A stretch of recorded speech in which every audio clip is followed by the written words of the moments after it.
Baghdad bukan saja banjir darah, tetapi sungai besar itu berubah menjadi sungai berwarna kebiruan dan gelap karena tinta dari buku. Sungai selebar dan sedalam itu, buku-buku dipakai untuk jembatan oleh orang-orang Mongolia yang memang sangat barbar dan tidak mengerti peradaban. Dan itu bukan satu-satunya peristiwa. Bagaimana buku-buku Islam juga dibakar di berbagai wilayah. Saudara dirahmati Allah, banyaknya buku yang hilang, buku yang tersisa saja dari muslimin itu ternyata cukup untuk memandu Eropa dan Amerika untuk bangkit seperti hari ini. Hanya sisa buku muslimin. Padahal mereka memerlukan lebih dari 250 tahun, itu berapa generasi, untuk bisa memahami buku-buku muslimin dan mengawal mereka menuju kebangkitan seperti yang mereka pimpin hari ini. Assalamualaikum warahmatullahi wabarakatuh. Alhamdulillah, tsumma alhamdulillah, tsumma alhamdulillah. Alhamdulillahilladzi bi ni'matihi tatimmus shalihat. Asyhadu an la ilaha illallah wahdahu la syarika lah wa asyhadu anna Muhammadan abduhu wa rasuluh. Allahumma salli wa sallim wa barik wa an'im ala nabiyyina wa qudwatina wa murabbina Muhammadin sallallahu alaihi wasallam wa ala alihi wa ashabihi wa man tabi'ahu bi ihsanin ila yaumiddin. Ya ayyuhalladzina amanu taqullaha haqqa tuqatih wa la tamutunna illa wa antum muslimun. Subhanaka la ilma lana illa ma 'allamtana innaka antal alimul hakim. Allahumma anfa'na bima 'allamtana wa 'allimna ma yanfa'una wa zidna ilman ya 'alim. Amma ba'd, pada guru-guru saya yang dimuliakan Allah SWT, para seluruh al-ab ar-ruhi, al-um ar-ruhiyah, dalam pendidikan guru adalah merupakan orang tua spiritual bagi seluruh murid-muridnya. Saya ingin mengucapkan tahniah untuk semua para guru, siapapun yang peduli pada generasi ini, siapapun yang telah mengerahkan seluruh tenaga, waktu, potensi, kekuatan, pikiran dan semua hal dalam hidupnya untuk membangun generasi ini. Saya persembahkan satu kalimat luar biasa dari penyair besar Ahmad Syauqi rahimahullah ta'ala untuk para guru. Beliau mengatakan, qum lil muallimi waffihi tabjila kadal muallimu an yakuna rasula a'alimta ashrafa au ajalla minalladhi yabni wa yunshi'u anfusan wa uqula qul lisyababi burika gharsukum danatil qutufu wa dhullilat tadlila. Bangun, berdiri, berikan penghormatan kepada semua muallim, pada semua guru, karena nyaris saja guru adalah Rasul. Pernahkah Anda melihat ada orang yang lebih mulia dan lebih agung dibandingkan orang yang mampu membangun dan menumbuhkan jiwa dan akal? Katakan pada semua pemuda, telah diberkahi tanaman kalian dan telah dekat masa panen yang dimudahkan untuk kalian. Persembahan saya untuk para pendidik, para guru, para orang tua spiritual buat seluruh santri-santri kita. Dan hanian li jami'it talabah wa talibat, di pertemuan yang luar biasa membahagiakan di haflah at-takharruj di Ma'had tercinta kita, Ma'had Husnul Khotimah. Untuk para santri selamat telah menempuh perjuangan yang sesungguhnya dalam Islam dimaknai sebagai al-jihad fisabilillah. Karena sepanjang kita masih menuntut ilmu, kita masih dianggap fisabilillah sampai kita pulang ke rumah kita masing-masing. Dan tentu yang didapat dari Husnul Khotimah adalah merupakan sebuah awalan untuk sebuah perjalanan lanjutan yang lebih istimewa dalam karya-karya yang nyata. Dan juga untuk para orang tua, wali murid di rumah masing-masing yang menyaksikan bahagia, saya turut berbahagia. Semoga inilah generasi yang selama ini kita panjatkan dalam doa kita, Rabbana hablana min azwajina wa dzurriyyatina qurrata a'yun waj'alna lil muttaqina imama. Saudaraku dirahmati Allah Subhanahu wa taala, satu hal yang membahagiakan saya bisa berdiri di sini di hadapan para guru-guru saya, para murabi-murabi saya. Jazakumullah tamal jaza atas kehormatan ini. Dan inilah agama kita. Tidak ada agama yang bangunannya adalah bangunan ilmu melebihi agama ini. Ketika kita memulai dari awal kata yang diperdengarkan Allah kepada ke telinga Rasulnya adalah Iqra, dan itu adalah merupakan satu bukti yang nyata yang luar biasa. Bayangkan Nabi kita, Nabi Al-Ummi, An-Nabi Al-Ummi, bahkan tercatat sejak di Taurat dan Injil, alladzi yajidunahu maktuban indahum fit Taurati wal Injil, tercatat sebagai nabi yang ummi. Tapi anehnya kata pertama yang diturunkan, saking wajibnya tema ini, Iqra, Iqra ya Muhammad, baca. Maka agama ini adalah agama ilmu, sehingga kalau mudah membacanya, kalau mau bicara tentang sebuah kebangkitan peradaban, mudah membacanya. Bacalah keadaan di generasi muda muslim, seberapa mereka mencintai baca. Sepanjang itu belum dilakukan, maka pembicaraan tentang kebangkitan, pembicaraan tentang peradaban yang harus segera diambil alih oleh muslimin baru pada tataran diskusi, wacana, bahkan mungkin khayalan. Karena tidak ada kebangkitan Islam, demi Allah tidak pernah ada kebangkitan Islam ini tanpa membaca. Bacalah sepanjang peradaban Islam,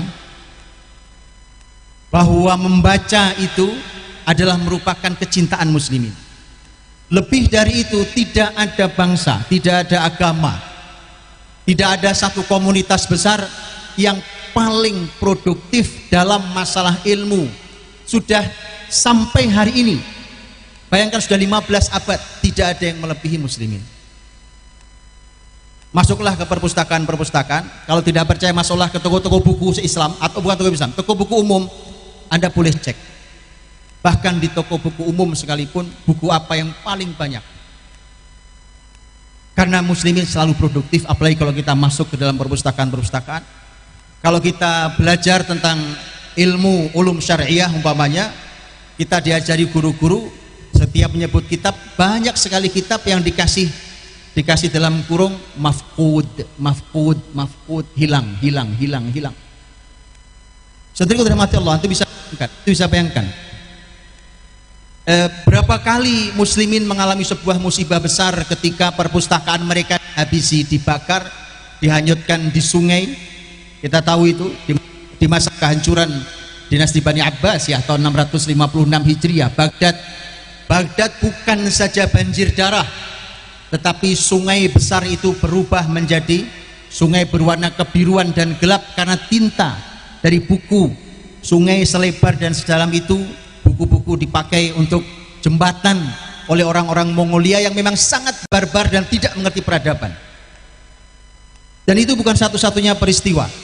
Bagaimana buku-buku Islam juga dibakar di berbagai wilayah.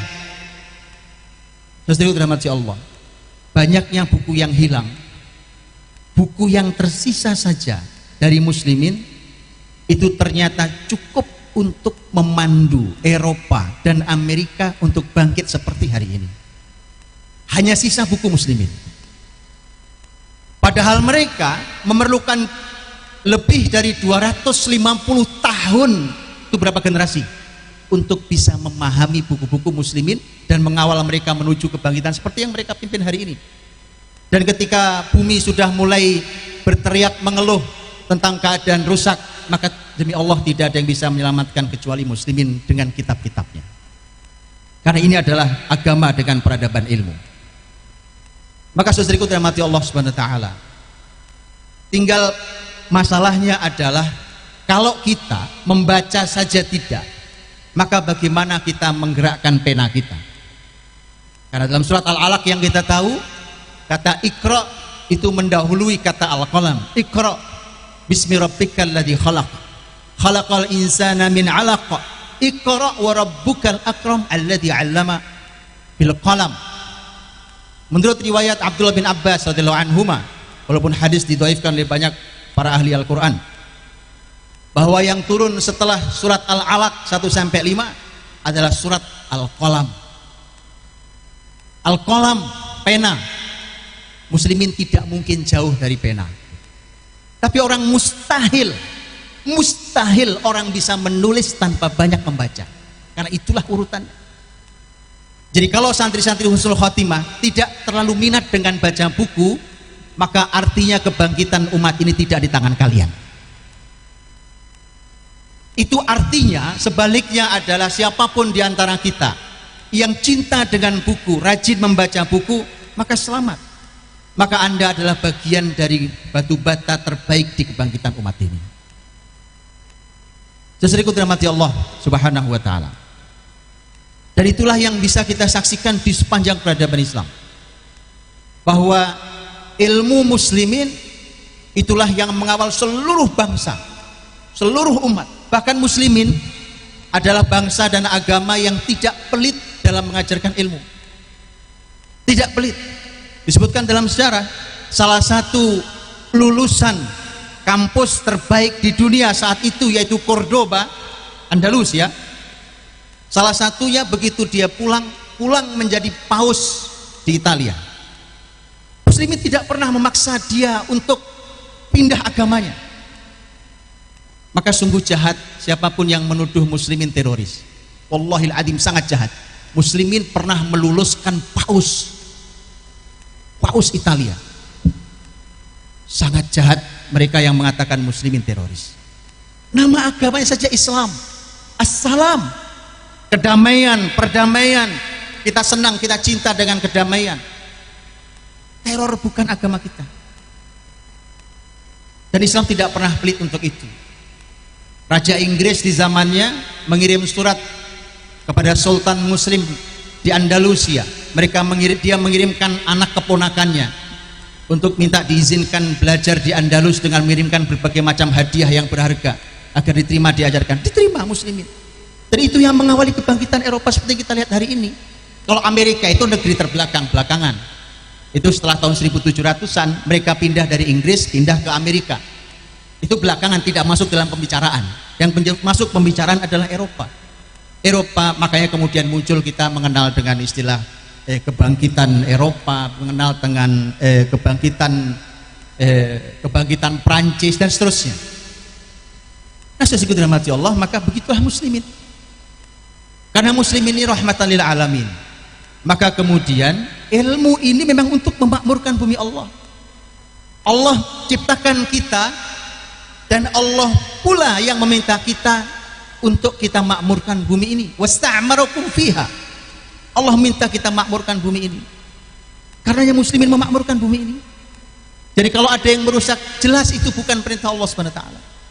Bahkan Allah melarang wala tufsidu fil ardi ba'da islahiha. Jangan pernah rusak bumi. Kalau bumi berlubang, kalau masalah terjadi di bumi ini, kalau ketidakseimbangan terjadi di lingkungan kita, jelas itu bukan Islam. Jelas bukan Islam. Apapun karya kita di kemudian hari, maka kita harus tahu Allah menitipkan ini dalam Al-Quran, dan jangan rusak bumi setelah Allah perbaiki bumi ini.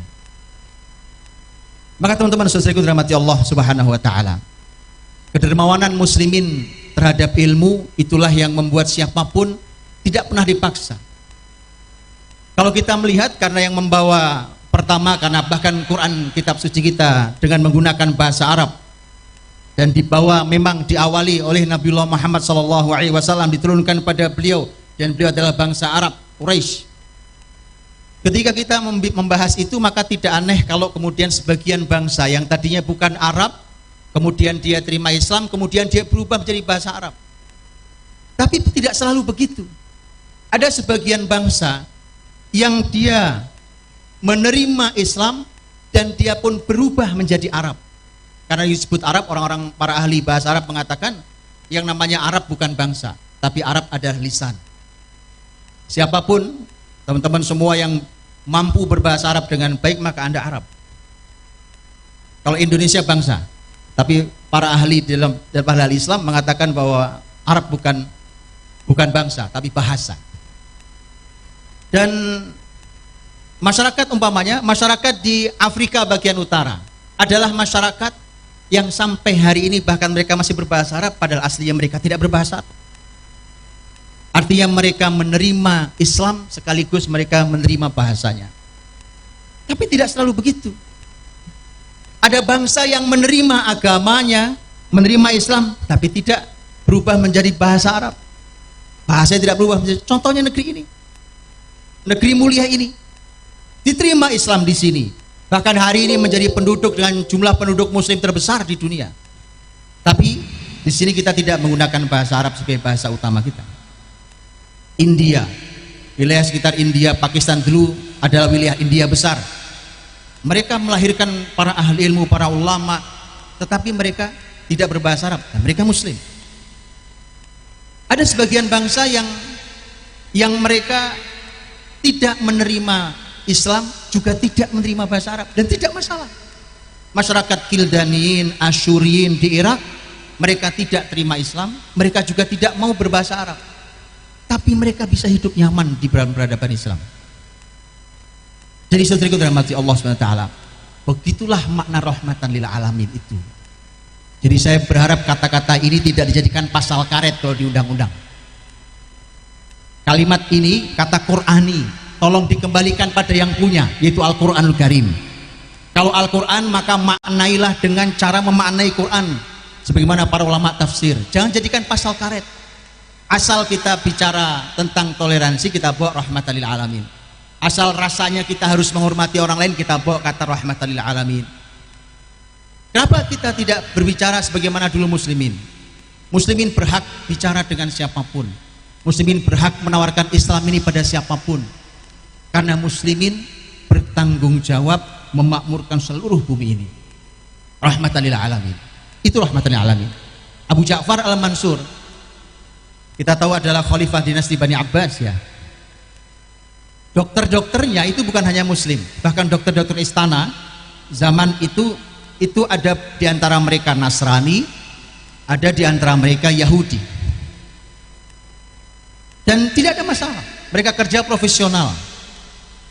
Tetapi apakah seorang khalifah Abu Ja'far al-Mansur yang muslim dan ahli ilmu kemudian membiarkan Islam tidak ditawarkan? Tidak.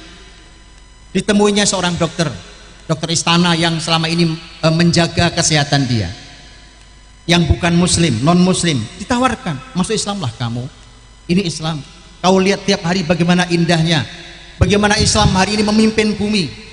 Lihat kebesarannya, bagaimana Islam memimpin bumi hari ini, masuk Islamlah. Ternyata orang itu mengatakan, saya tidak akan pernah masuk Islam. Kalaupun Anda sebutkan bahwa saya dan nenek moyang saya masuk neraka, saya akan ikut masuk neraka bersama nenek moyang saya. Kalimat kata Abu Ja'far, sudah, tidak ada masalah, selesai. Itu rahmatan lil alamin. Pertanyaannya, bolehkah kita bicara dengan cara itu hari ini? Muslimin baru kita bicara rahmatan lil alamin, dan itulah yang dilakukan muslimin sepanjang zamannya. Karena muslimin tidak dibatasi hanya oleh sebuah ruang teritorial, apalagi hanya dibatasi oleh ruang kelompok atau dibatasi hanya oleh ruang satu pemikiran. Muslimin bahkan diminta menjadi rahmatan lil alamin. Semua harus nyaman hidup bersama muslimin. Batu, gunung, pohon, semua nyaman bersama muslimin. Bukankah Rasul kita Shallallahu Alaihi Wasallam yang menyampaikan bahwa kalau orang meninggal ada dua jenis, yang satu mustarih, yang kedua mustarah. Mustarih artinya yang meninggal, yang istirahat, dia orang baik. Nabi SAW mengatakan, al-abdul mu'min yastarihu min nasabid dunya. Orang beriman kalau meninggal sesungguhnya dia istirahat. dari lelahnya dunia ini. Tetapi ada yang mustarah.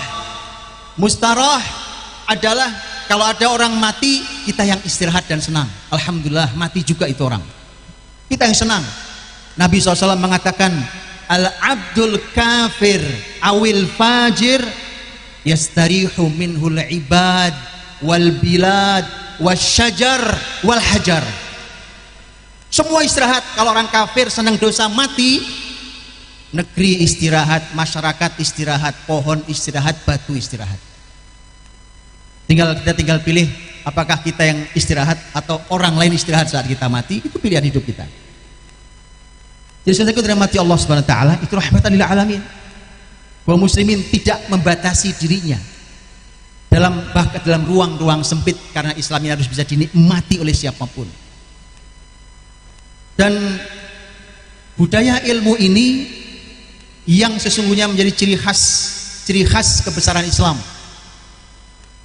Kalau kita melihat dalam sejarah, kita akan tahu bahwa perpustakaan umum, kita punya perpustakaan umum di pesantren ini, juga ada perpustakaan umum.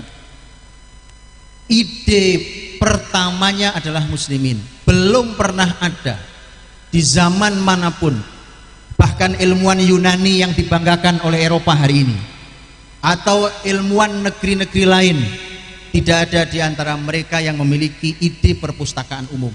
Mengapa?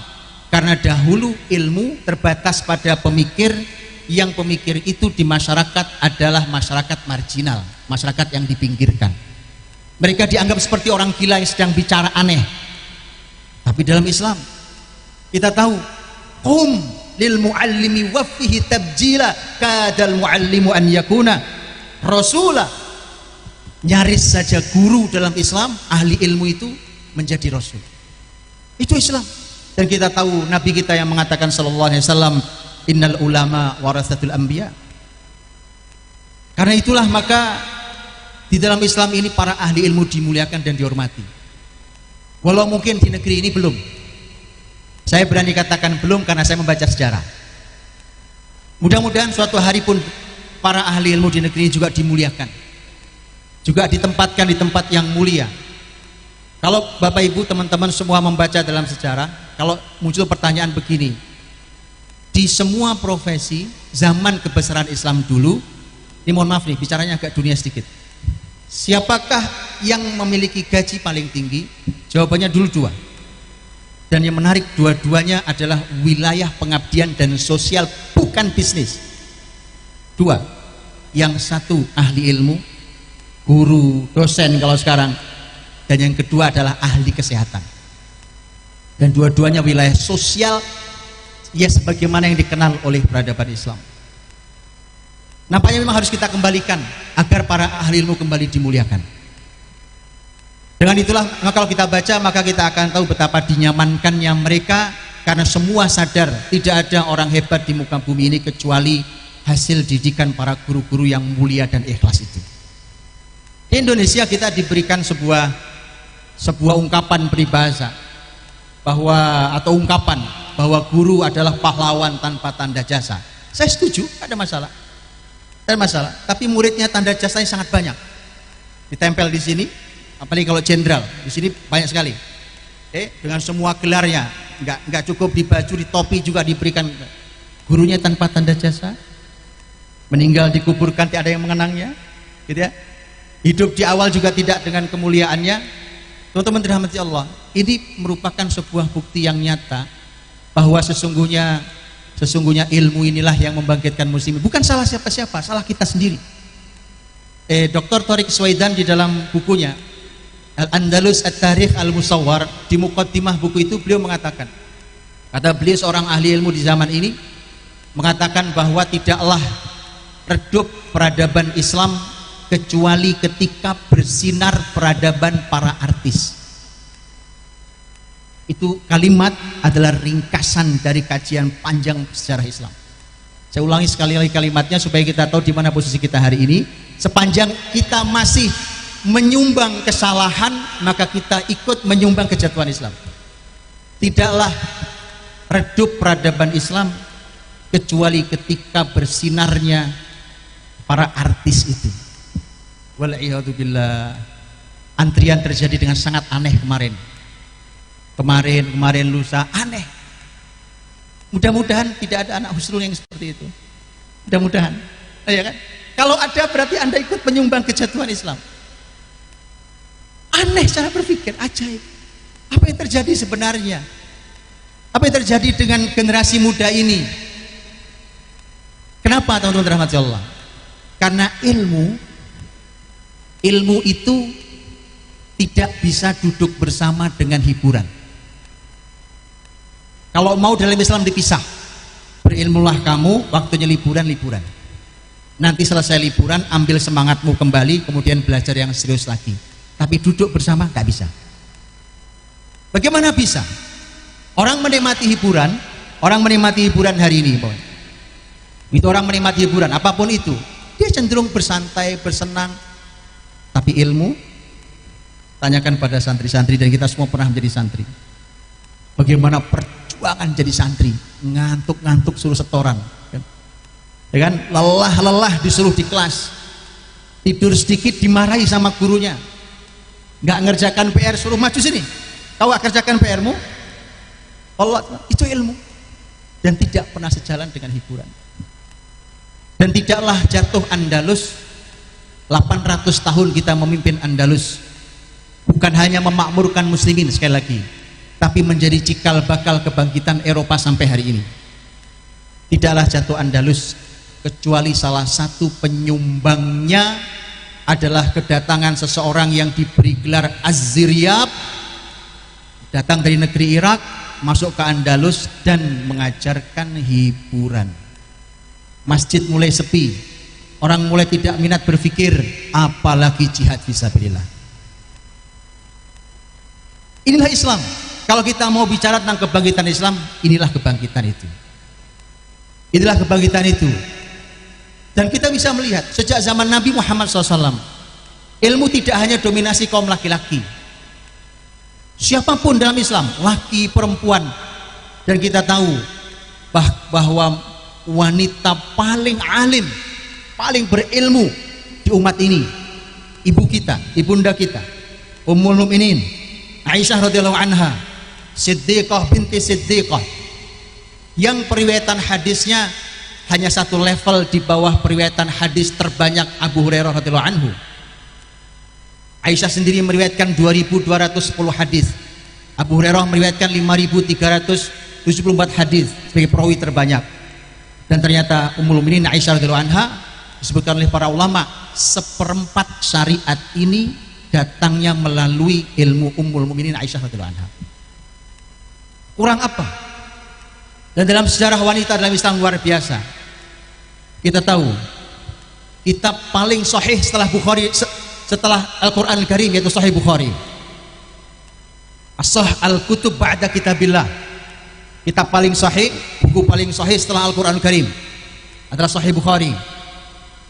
Sahih Bukhari, periwayatan, salah satu periwayatan yang merupakan periwayatan yang mu'tabar dan mu'tamad, justru hadir dari perempuan, namanya Karimah Ummul Khair, alim besar, wanita besar, yang Sahih Bukhari secara data paling otentik melalui jalur beliau. Itu kitab paling sahih setelah Al-Quran Al-Karim. Bacalah tentang sejarah wanita, mungkin kita tidak kenal. Jangan sampai yang kita kenal adalah para artis yang meredupkan peradaban Islam. Ini wanita luar biasa, Fatimah As-Samarqandiyah, dari negeri Samarkand. Negeri Samarkand bukan negeri Arab, karena Islam bukan dominasi Arab. Fatimah Samarqandiyah, wanita luar biasa, yang juga merupakan simpul sahih Muslim. Wanita luar biasa. Fatimah Samarqandiyah adalah seorang alim besar, ayahnya adalah seorang alim besar. Kalau kita mendengar Imam Al-Kasani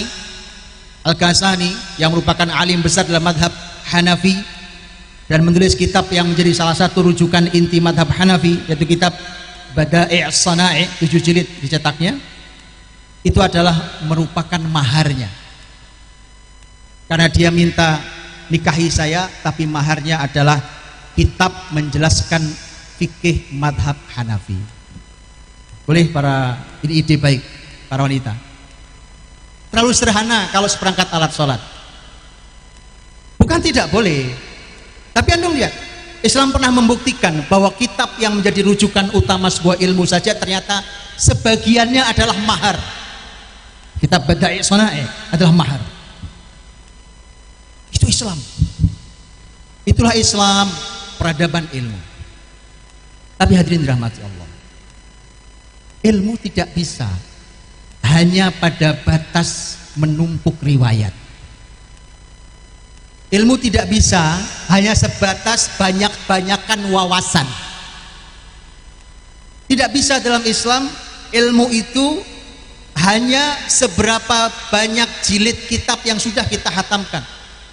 Karena dalam Islam ilmu dipelajari bukan dengan orientasi ilmu, tapi ilmu dipelajari dengan orientasi amal. Orientasinya adalah amal. Karenanya dikatakan dalam sebuah ungkapan seorang alim, seorang ulama zaman dahulu mengatakan bahwa kepedulian seorang ulama, himmatul ulama ar-ri'ayah wa himmatus sufaha ar-riwayah. Ulama yang sesungguhnya kepedulian tingginya adalah ri'ayah. Riayah adalah kepedulian, mengayomi, melindungi, memperhatikan semua yang ada, itu ulama. Dia peduli pada karya di lapangan, amal-amal setelah ilmu. Tapi kepeduliannya sufaha, orang-orang tidak cerdas itu, kepeduliannya adalah hanya riwayat. Bagaimana dia meriwayatkan sekian banyak ilmu dari guru-gurunya, itu bukan ulama. Itulah mengapa kita tahu Al-Quranul Karim menyampaikan untuk kita innama yakhshallaha min ibadihil ulama. Innama adatul hasr, kata para ulama tafsir.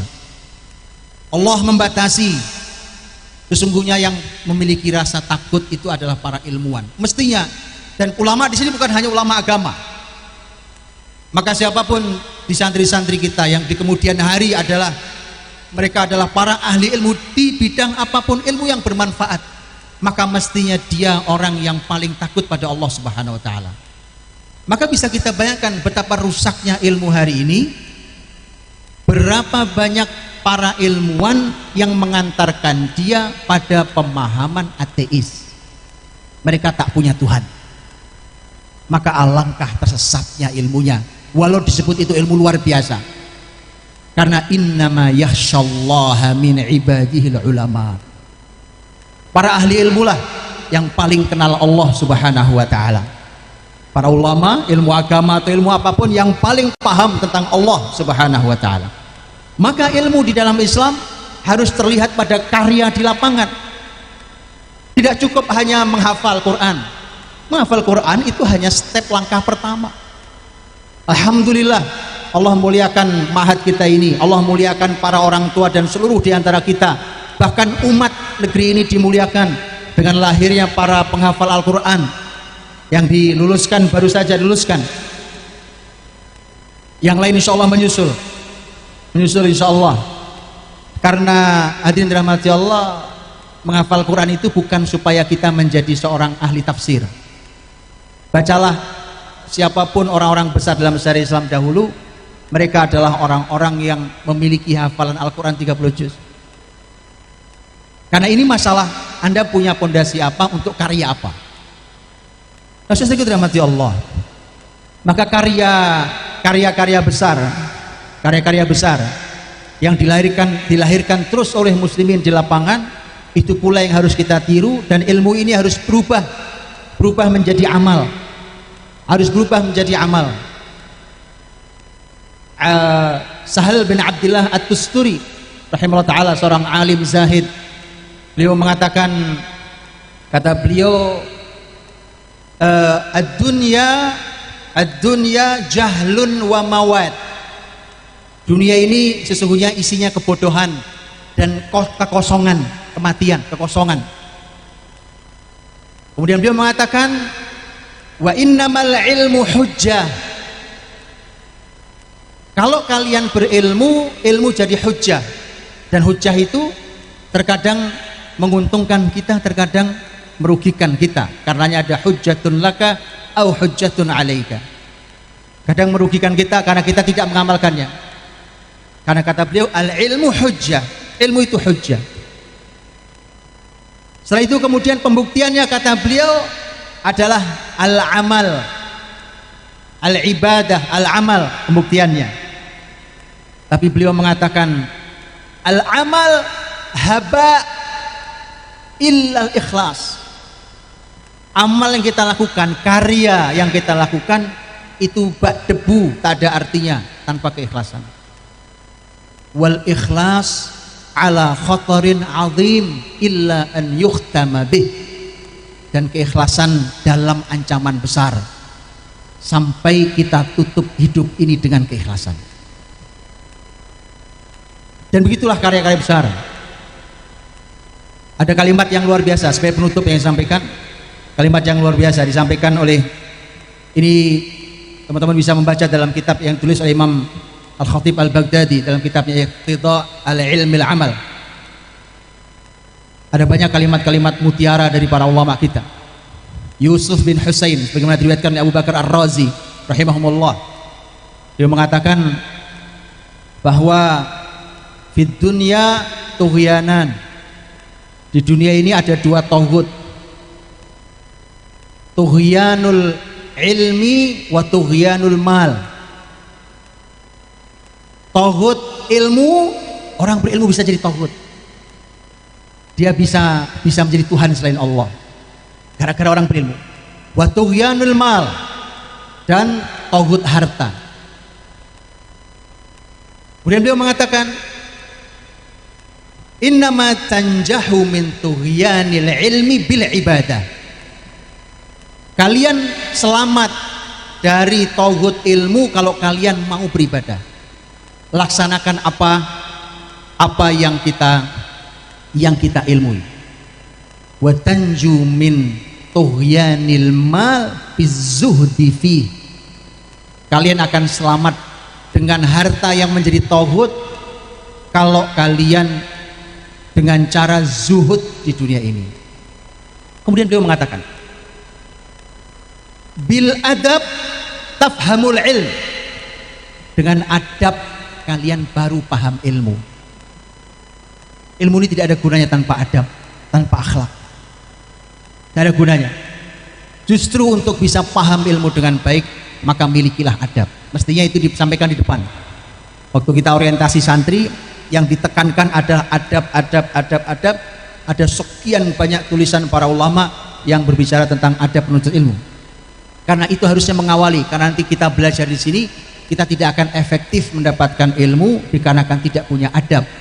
Dan itu kalimat ulama besar Abdullah bin Mubarak rahimahullah taala, kadal adabu an yakuna thulutsail ilm, bahwa adab itu 2/3 ilmu. Ketika kehilangan adab, artinya kita kehilangan 2/3 ilmu. Bil adab tafhamul ilm. Dengan adab maka kita paham ilmu. Bil ilmi yasluh lakal amal. Dengan ilmu baru amalmu benar. Baru amalmu benar. Bil amal tanalul hikmah. Dengan amal baru kalian bisa dapat hikmah. Quran mengatakan, "Waman utiyal hikmata faqad utiya khairan katsira." Silahkan dicek di Quran, kata khairan katsira tidak banyak. Dan ternyata diantara khairan katsira itu hikmah. Hikmah bukan ilmu. Selama ini kita menerjemahkan hikmah dengan ilmu itu salah. Hikmah adalah ilmu dan plus ilmu wa ziyadah. Dengan amal baru kalian bisa mendapatkan ilmu. Kemudian beliau mengatakan, dan dengan ilmu itulah wabil ilmi tazhadu fid dunya wa tuwaffaqulah. Dengan hikmah kalian bisa zuhud di dunia ini dan kalian diberi Allah taufik untuk zuhud di dunia ini. Wabizuhdi takhruju minad dunya tatrukud dunya. dengan zuhud kalian tinggalkan dunia, wa bitarkiha targhabu fil akhirah, dengan kalian tinggalkan dunia kalian mencintai akhirat, wa birraghbati fil akhirati tanalu ridallahi azza wajal, dan dengan mencintai akhirat kalian akan mendapatkan ridha Allah subhanahu wa ta'ala. Sesuai dirahmati Allah subhanahu wa ta'ala, mudah-mudahan Allah SWT memberkahi kita semua, dan untuk kita mencapai ridha Allah subhanahu wa ta'ala dengan ilmu, dengan amal, dengan karya kita, dengan dakwah kita, karena hidup kita semuanya adalah mengajak manusia menuju Allah subhanahu wa ta'ala. Kuntum khaira ummatin ukhrijat linnas ta'muruna bil ma'ruf wa tanhauna 'anil munkari wa tu'minuna billah. Dan saya akhiri, jazakumullah tambal jaza. Sekali lagi terima kasih, dan sekali lagi selamat untuk semua siapapun yang ada di sini ataupun di rumah masing-masing. Barakallahu fikum, semoga semua bermanfaat, semoga ilmu-ilmu bermanfaat, dan semoga dengan ilmu itu berlahir karya, dan dengan karya itu kita bisa menyaksikan kembali kebangkitan Islam. Barakallahu fikum jami'an. Subhanakallahumma bihamdik asyhadu an la ilaha illa anta astaghfiruka wa atubu ilaik. Assalamualaikum warahmatullahi wabarakatuh.